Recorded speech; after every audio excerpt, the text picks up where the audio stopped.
Good evening. I would like to call to order the July 27th, 2021 Housing and Redevelopment Authority meeting. We will start with the call to order. And Myra, could you please do the roll call? Beloga. Hugheim. Present. Lewis. Present. Olson. Present. Thorson. Here. Please note that Commissioner Beloga is not in attendance tonight. Thank you. Our second order of business is approval of the agenda. Are there any questions or additions to the agenda? Hearing none, do I have a motion to approve the agenda? So moved. Is there a second? Commissioner Hugheim seconds. Commissioner Thorson moved to approve the agenda, second by Commissioner Hugheim. Can you do the roll call vote, please, Myra? Hugheim. Aye. Lewis. Aye. Olson. Aye. Thorson. Aye. Thank you. Our next order of business is approval of the minutes of July 13th, 2021. Are there any additions or corrections? Hearing none, do I have a motion to approve the minutes of July 13th, 2021? Commissioner Olson moves that we approve the minutes of July 13th. Is there a second? Second. It has been moved by Commissioner Olson, seconded by Commissioner Hugheim to approve the minutes of July 13th, 2021. May we have the roll call vote, please? Hugheim. Aye. Lewis. Aye. Olson. Aye. Thorson. Aye. Motion passed 4-0. Thank you. Moving on to item number 4, organizational business. Item 4.1, it's going to be a meet and greet with Carla Henderson, Community Development Director. Thank you. Okay. Good evening, commissioners. This is our Community Development Director, Carla Henderson, who you have met virtually, but did ask to just meet her in person. And so she is here this evening to just meet you and say hi. Carla? Thank you, Madam Chair and the commissioners. Good evening. It is a pleasure to meet you in person in this formal setting. One of the things I wanted to update you on, if you have been following the American Rescue funds that the city is receiving, the city manager, Jamie Verbrugge, presented last night to City Council a number of items, and we're very pleased that community development received $1 million. $500,000 will be for a neighborhood development center to help local entrepreneurs, women, and BIPOC businesses, as well as $250,000 for down payment housing assistance program that Erica was instrumental in crafting the development of the language for that, as well as $250,000 for homelessness response and prevention services. And this is another area that Erica Coleman was very instrumental in getting those funds described for council to review. And council seemed very pleased with the direction that was presented last night. And so we're putting together a time frame on how we will be expending those funds. And I don't know, Erica, if you wanted to add anything else about that? Yes, thank you, Carla. Just that I will come back before the HRA board with that time frame and how that money would be allocated within homelessness prevention and response, as well as down payment assistance, because it is a program. So that would need to come back before the HRA board for approval, as well as the city council on just the policy of that and procedures and how it's going to be administered. So we're excited about that. Thank you. Yes, so I will tell you that the 4 months I've been here, it has been a pleasure to work with our HRA administrator, Ms. Coleman. I've gotten to know her and the staff, the team there.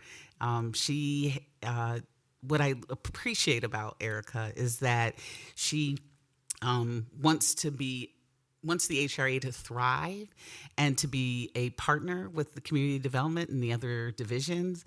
And so it's great to see her and our Port Authority Administrator Shane or Glenn, our planning manager, kind of powwow and talk about different developments and projects. And so kudos to you guys for bringing her on. So I'm very pleased with that.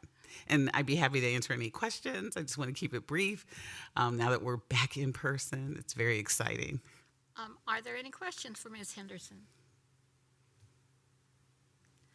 No questions, but we're really happy that you could be with us tonight. Thank you. Well, thank you for the invitation. All right, I am going to move on to item 4.2, the updated 2021 HRA Commission meeting calendar. May we have the staff report, please?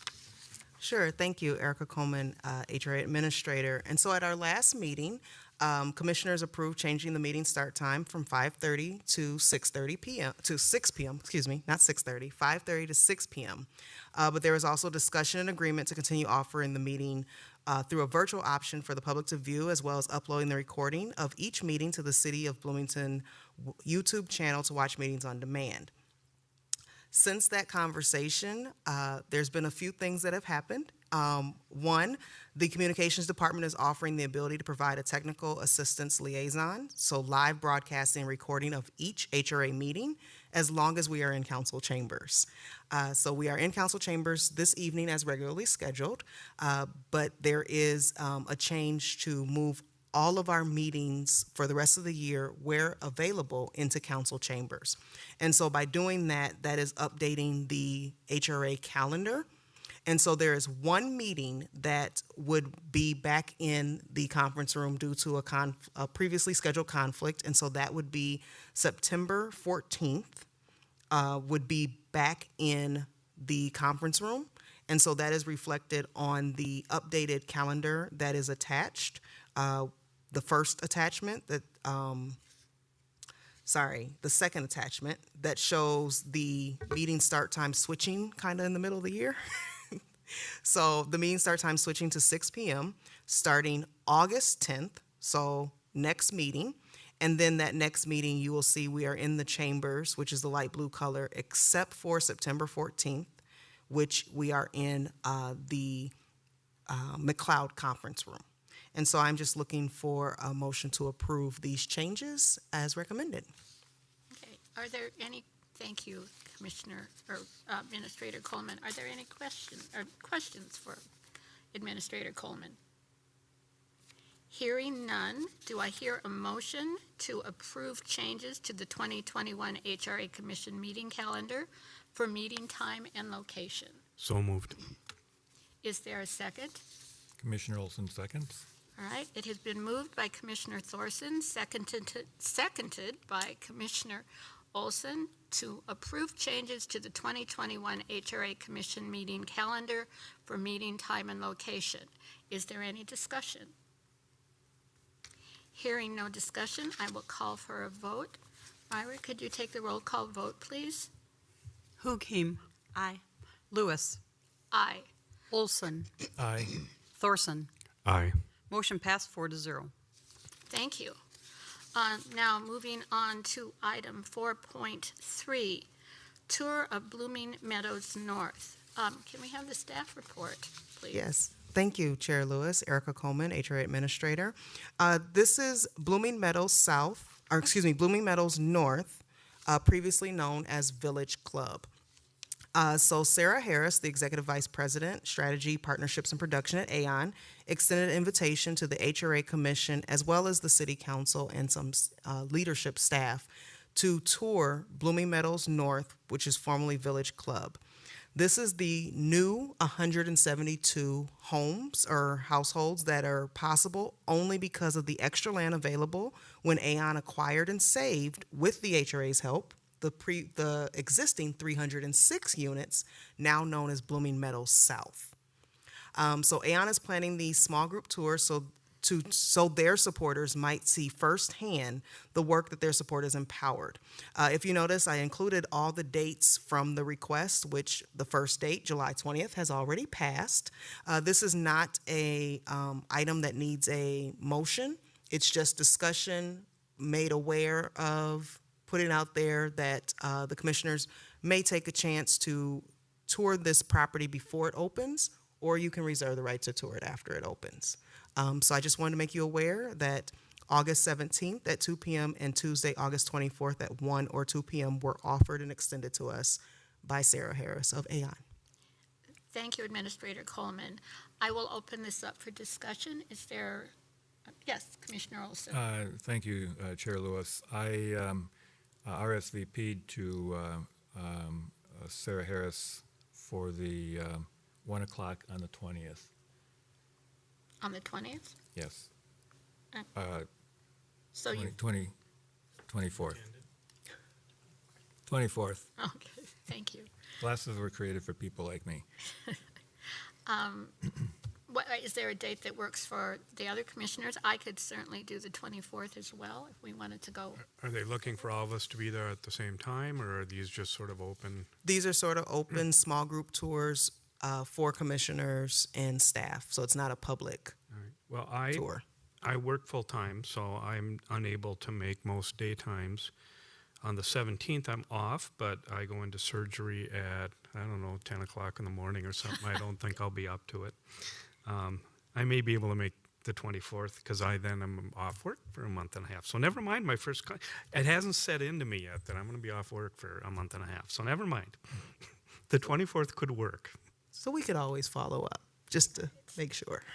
Yes, Commissioner Olson. Thank you, Chair Lewis. The reason I put my date out there in time is realizing that there will be the potential of having a quorum present if we all went at the same time. So I can shift to the 2 o'clock on that day if, were you planning on 1 or 2?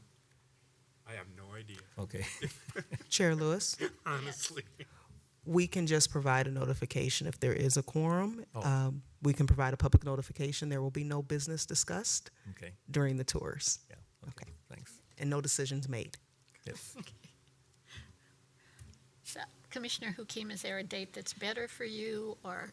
I was actually looking at the 24th at 1 as well during my lunch Okay, break. so that would work for me. If Administrator Coleman, if you wanted to just check with Aon, it looks like all four of us, at least 4 that are here this evening, could do 1 o'clock on the 24th. Thank you, Chair Lewis. I will follow back up with Sarah of Aon, and I know Commissioner Beloga is not here this evening, but he did resend an email saying he was interested in touring the building after it was completely finished when it opens. All right, so, okay, so we'll just wait to hear if we're on for that or not. All right, now we are going to be moving on to number 5, old business, 5.1, affordable home ownership opportunities utilizing the land trust model. I know we have a guest here this evening. Administrator Coleman, could we have the staff report? Yes, thank you. So there has been a request from the board in regards to how do we dispose of our HRA-owned property and preserve affordability. Well, many communities, including Bloomington, utilize the land trust model as a pathway to homeownership for lower income, first-time home buyers. Bloomington partners with the West Hennepin Affordable Housing Land Trust, doing business as Homes Within Reach, to purchase, rehab, and resell homes to qualified home buyers. Brenda Lano-Wolke is the Executive Director of Homes Within Reach, and she will share information on how the land trust model ensures affordability and the possibility of using the model for the construction of new affordable homes for purchase here in Bloomington. Brenda, she also has a presentation. Welcome. Thank you. Erica, thank you for inviting me. I'm glad to be here and share what we do. I'd like to share a little bit about the land trust model itself, and then more specifically about our organization, Homes Within Reach. So community land trusts are a lasting community asset providing affordable, permanent housing for workforce families. They benefit the families and the community.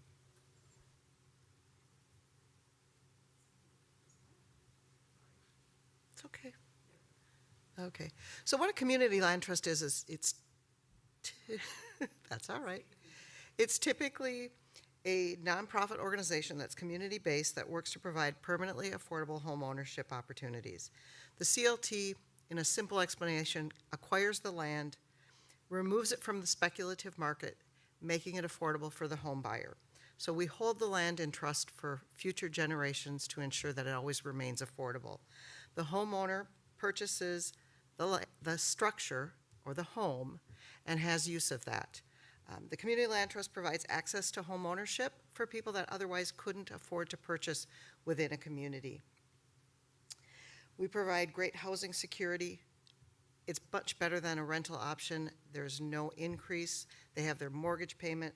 They're able to have the security from evictions, and they have the opportunity to build wealth through home ownership, but also through community involvement. Sometimes we look at wealth attainment through that house, but that structure is just the beginning. We see education for our children. We also see investment in the community, and those are other forms of wealth that we need to consider when looking at our model. Like all nonprofits, we have to follow local laws and zoning regulations, and we also follow the bylaws of our organization when we were established. The CLT is governed by a board of directors that's appointed through an election process, and it is made up of our membership. So our charter requires that 30% of our board members are actually homeowners within our program, so they help make decisions on behalf of our community. Currently, there are 12 CLTs within Minnesota, and we have about 1,400 homes within the model. My organization, Homes Within Reach, our vision is to transform people's lives through home ownership. And our mission is to utilize the Community Land Trust model to create and preserve affordable home ownership for families throughout Hennepin County.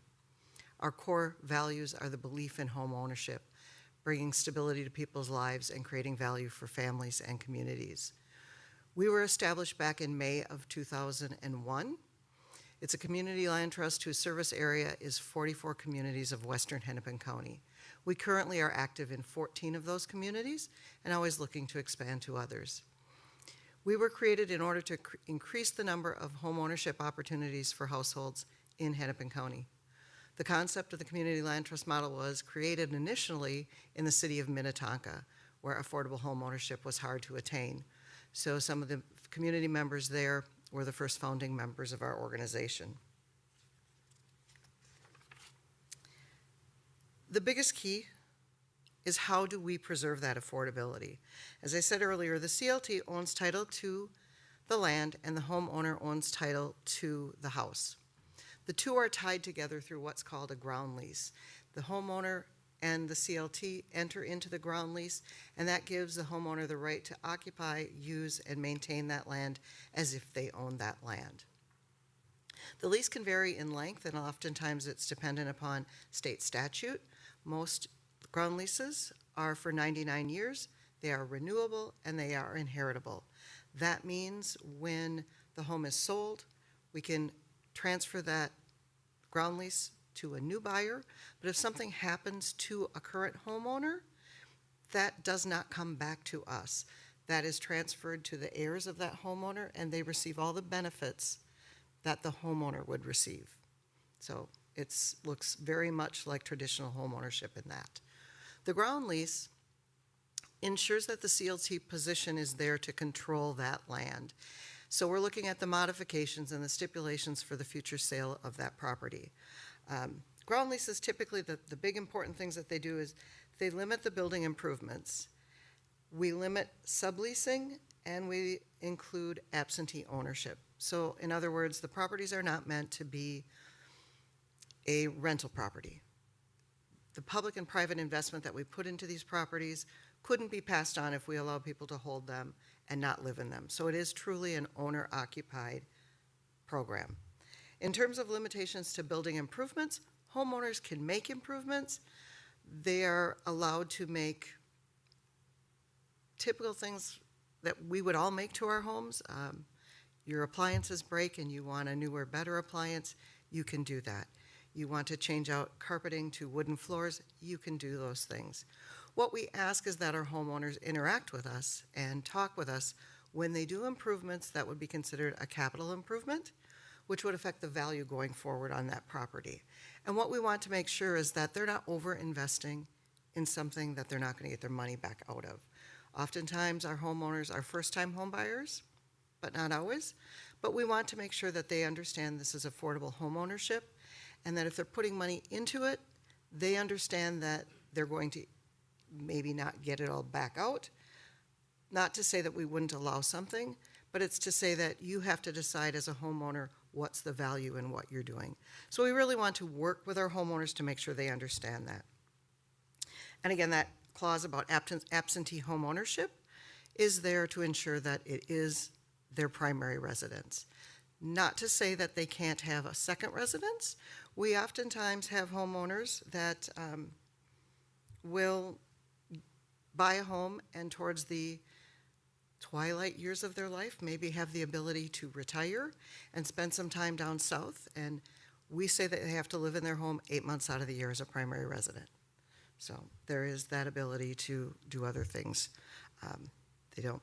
We're not limiting them to being there at all times.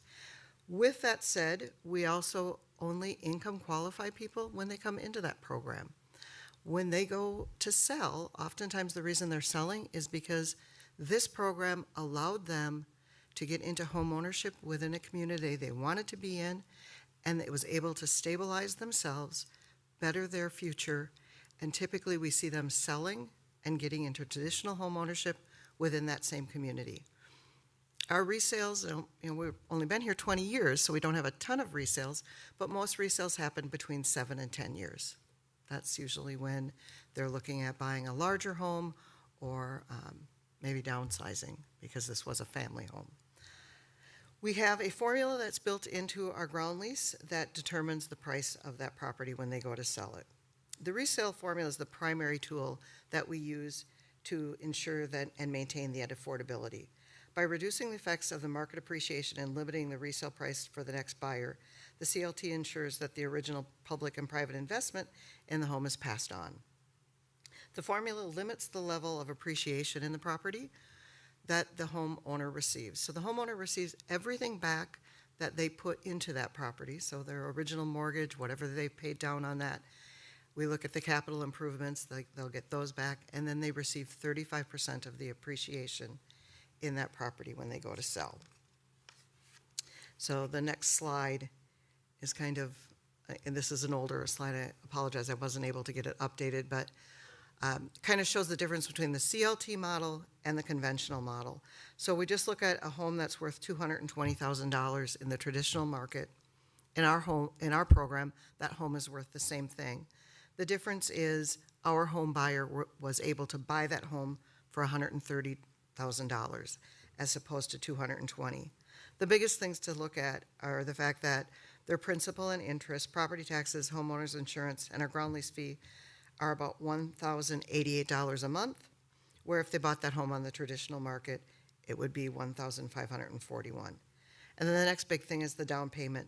Because the lender looks at the land value as a 20% commitment or more in most cases, our home buyers can get in with as little as $1,000 of down payment. That is their own money that they need to bring to the table, and then we do have access to additional closing cost assistance to make it affordable for them. In the traditional conventional model, you would be bringing about $11,000 to the closing table. And again, closing costs are a little bit less in our model than they would be in the traditional market. But the big thing is what happens down the road. So after 10 years, if this home were to appreciate up to a value of $295,662, in our model, because we've permanently removed the value of the land, that home that they purchased for $130,000 would be now $174,709, meaning it increased $44,709, and they'd receive 35% of that, or $15,648, plus whatever they paid down on their mortgage. So that's kind of the difference in that comparison of how the affordability works. The nice thing, well, I shouldn't say the nice thing, but the one thing that this model doesn't show is the reality is if someone can qualify for our program and they're qualifying for a $130,000 mortgage, they couldn't buy the $220,000 home. They would be out looking for a home at $130,000. And we can all agree that that home probably is not in the best of shape. And so therefore we'd be burdening them with repairs and issues along the way. So our homes, when we come in and buy a home and rehab it and resell it, we look at energy efficiency, we look at health and safety, and try to get that home up to a green standard. So typically we come in and we're putting in new windows, siding, roofs, updating electrical, updating the insulation, making sure the ventilation is good in the homes. We tighten up the homes so much so that we often have to put in direct vented water heaters because the traditional water heater would blow out. Our homeowners save about $1,000 a year on utilities because of what we do to the homes. So that's really the biggest thing for our homeowners. In stability and growth, as I said, we have been around for 20 years. We have assisted 200 low to moderate income families. We serve folks at 80% AMI or below. The majority of our homeowners are around 60% area median income. If not for our program, these people would not be able to buy in the communities that we serve. For 20 years, we've provided ongoing support and assistance to our homeowners. We're there to help them succeed as homeowners. So this morning we received a phone call. Apparently a storm went through Minnetonka. Wasn't out by me, but we had a homeowner with a tree come down. They didn't know how to address that. So we were able to give them some referrals, to contact the city to see if there's funds available to help them remove the tree, and then to get them some licensed qualified people to do that. So we're there as a resource when things go wrong with that home to reach out and to work with us. And it goes beyond the rehab and repair things. We're there if they're struggling and can't make their mortgage payments to reach out to us because we'll get them in contact with the home ownership center and get them with a foreclosure counselor. So we're really there to take care of that. What our staff does in-house is very different than what we do in overall. We work with about 25 different people within the industry that reduce fees to work with us. So we don't have in-house realtors, we don't have in-house inspectors, we use a general contractor, but they all reduce their fees to make this program work. So over the 20 years, the team that we've put together really is committed and dedicated to affordable home ownership and making this program a success. They've got the expertise and skills to provide services and really make our organization thrive. In-house on a day-to-day basis, we look at land or homes that we can acquire. We secure the affordability subsidies. In other words, we write grants. We arrange project financing. We have lines of credit with banks. We also have lines of credit with some of the cities to acquire, hold our properties, and rehab them before we sell them to our homeowners. We assist the homeowners in finding mortgage financing. We spend a lot of time on funder compliance. Every funder that we work with, state up to federal, have different rules and regulations and requirements. So depending upon what pool of money we're using to rehab a home, it can guide what repairs we need to do. Anytime there is lead, we will remediate lead. We will take care of that. We will take care of asbestos. We do not pass on those issues and problems to our home buyers. We're in charge of the oversight of the rehabs when they are going on. We market and sell the homes. We manage resales. We process inquiries and applications. We coordinate their pre-occupancy education, their orientation, counseling that they undergo before they can purchase a home. And we collect the ground lease fees and we respond to their homeowner issues. So the next slide is just our 2021 budget. This year we looked at purchasing and closing on 11 homes, 8 of which would be new homes that we acquired, rehabbed, and sold, and then looking at doing 3 resales.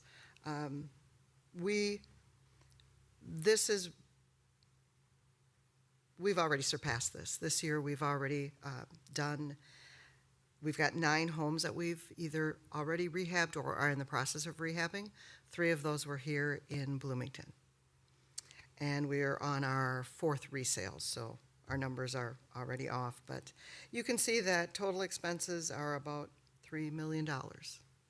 So the program services alone are 78. Management in general is about 208,000.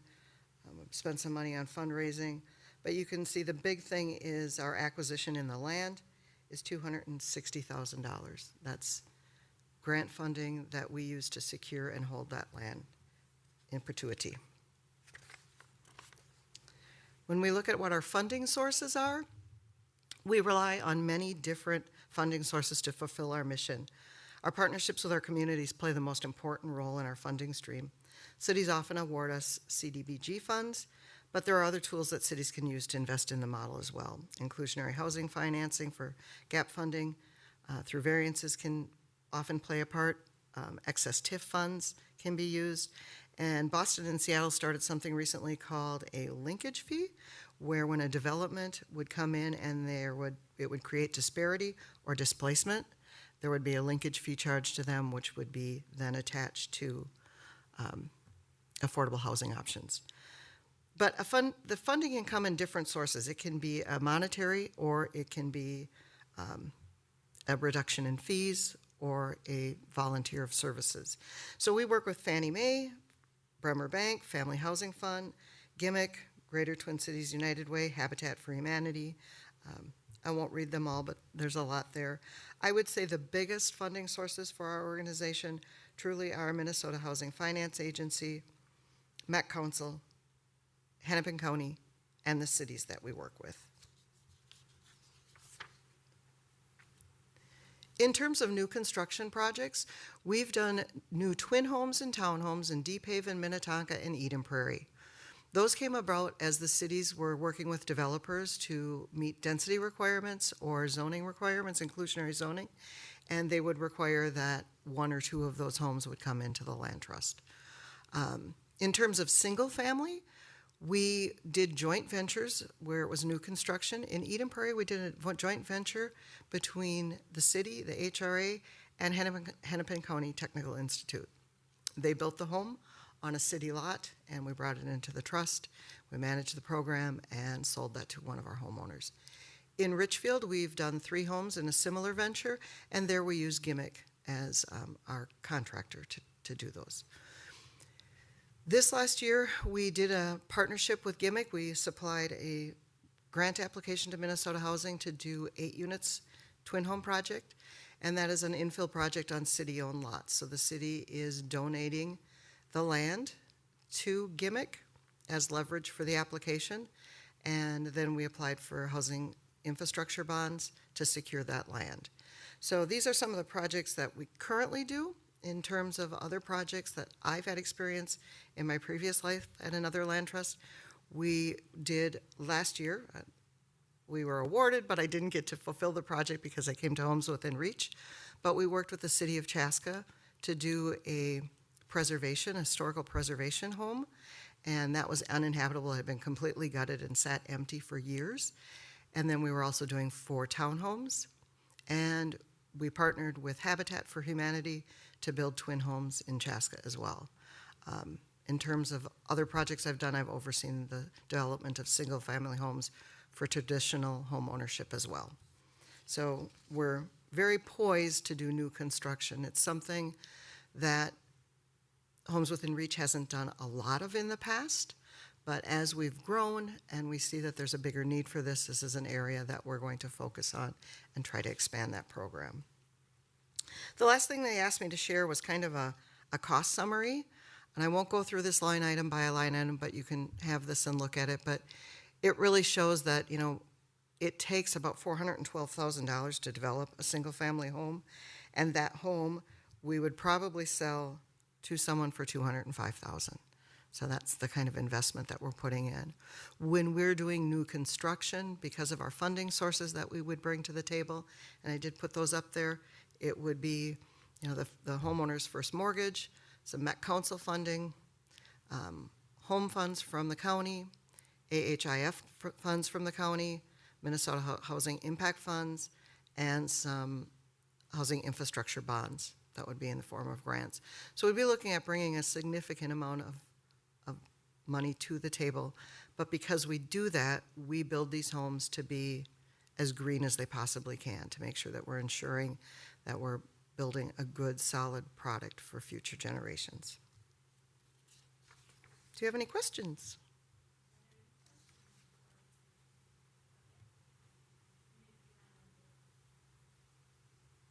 One question, given the, Commissioner Thorson, given the difficulty in finding affordable homes, even at the low end of the market, even ones that need a lot of rehabbing, I guess I'm wondering if you're finding it more difficult to acquire homes for rehab that are affordable?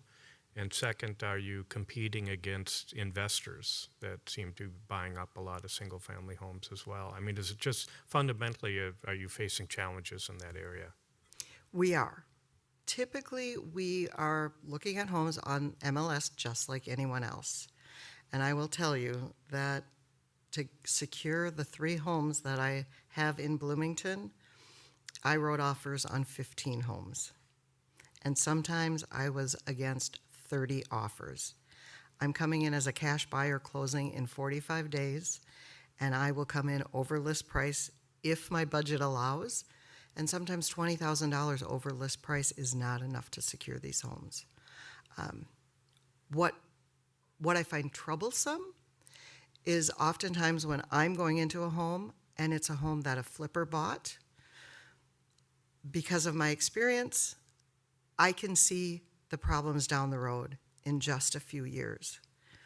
And I know that somebody is putting themselves out there and probably stretching their budget to get that home, and it's not a good home. This home looks beautiful and it's staged, and therefore people will buy. But at the end of the day, I wouldn't be able to sell that home in the condition it's in. I would need to come in and put $45,000 into it to fix the electric, fix the issues with the insulation, put in new windows, address the asbestos or the lead-based paint. So that's the real struggle that I have when I'm out there, is I know that's what I'm dealing with. But we're making strides. We have a preservation project going in Edina, and Edina is backing that program with funding. They are allowing us to utilize a line of credit with them, and part of that is a grant that we can buy and rehab homes in their community. They sent out a postcard to anyone whose home was at a certain level or below to contact us directly. Now, the benefit in doing that is they don't have to make improvements that the realtor is asking them to do. They don't have to stage the home. They can have me come in with their home the way it looks every day when they live there, and we can work out a deal. And because they're not paying real estate commissions, they can afford to sell it to us at a fair market price and still come out okay.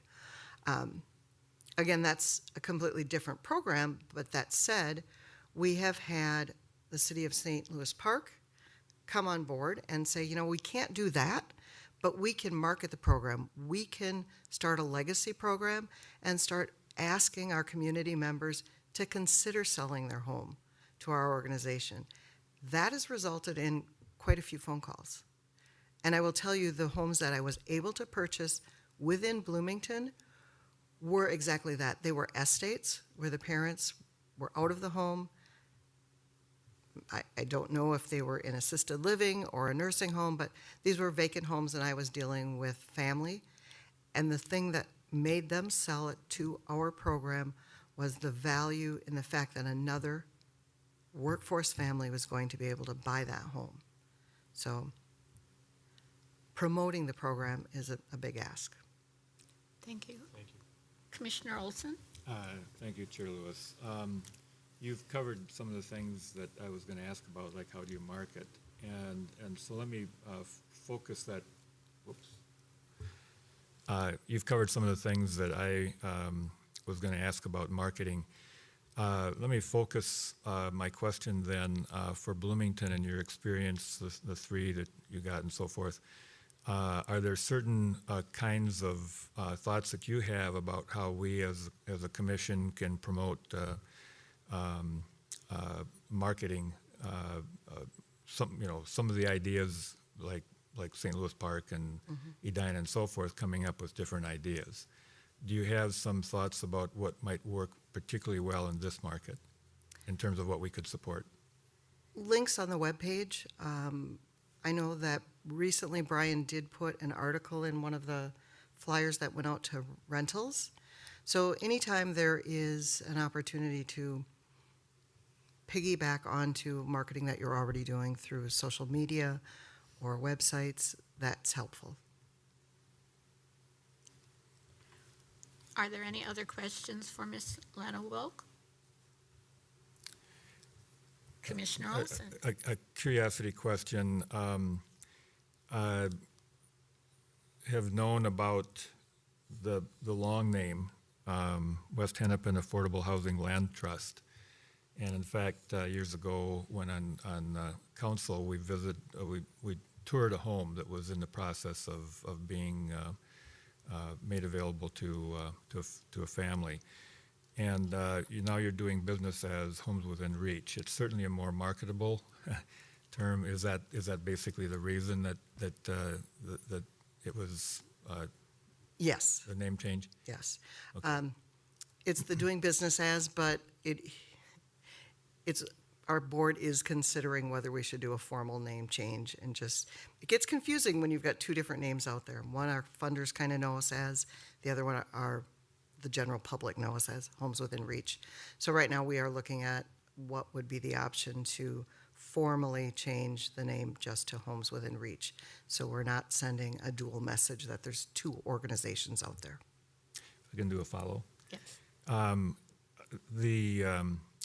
The makeup of the board, you mentioned that 30% need to be families or representing families that are within the program. Is there kind of some generalizations about other types of people who have, and you mentioned an election process. How does that happen?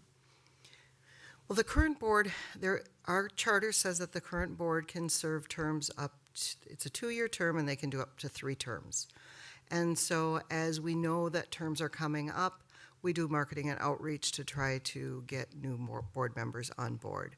And oftentimes we do that through working with our city partners. So our current board, we've got a retired gentleman who worked, he currently lives in Golden Valley. He worked within housing, kind of has that background.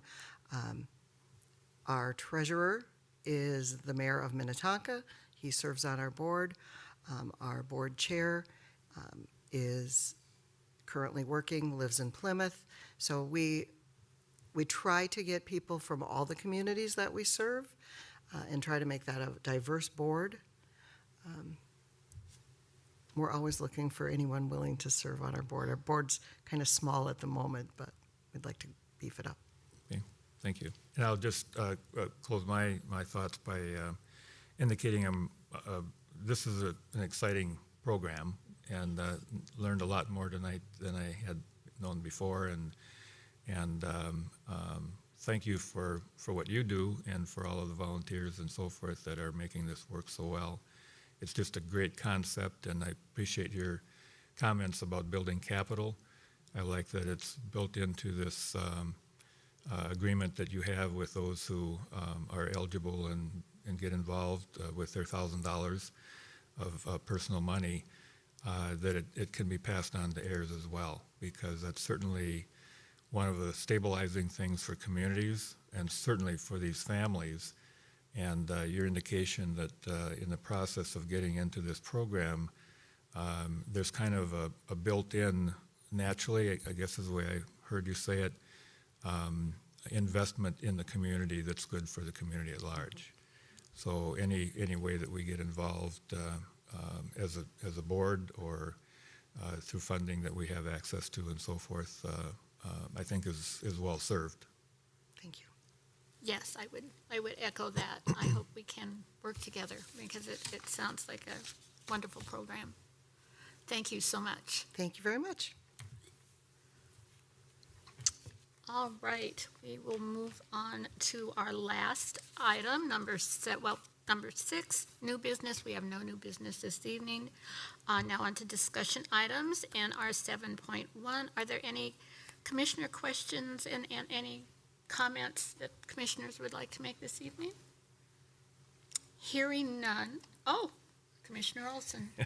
I would just simply, this is a new move for us as a board, and would encourage those who happen to be watching tonight or are watching on YouTube, which is where it will be happening, or available, pass on the word, because one of the goals that we talked about as a board months ago, and over several months actually, as we were looking to strategize how we move forward, is engaging the community. So to the extent that this makes it easier for people to engage, at least in terms of watching a live meeting or a YouTube, and maybe have some interests or concerns or support thoughts, to actually visit us here in the council chambers, or to in other ways communicate that to us. We would certainly welcome that, is my thought. Yes, it would be great if they could join us. I do just want to mention that at our meetings, there are no public hearings. So, or generally, our meetings do not have public hearings, so there's no public comment period. So I just wanted to indicate that. But we would certainly appreciate people coming to the meetings just to listen. It would be great. All right, moving on to number 8, adjournment. Do I have a motion to adjourn the meeting? So moved. Is there a second? Commissioner Olson seconds. It has been moved to adjourn the meeting. Commissioner Hukim, second by Commissioner Olson. May we have the roll call vote, please? Hukim. Aye. Lewis. Aye. Olson. Aye. Thorson. Aye. I guess we'll adjourn for the night. Motion passed 4-0. Thank you, everybody.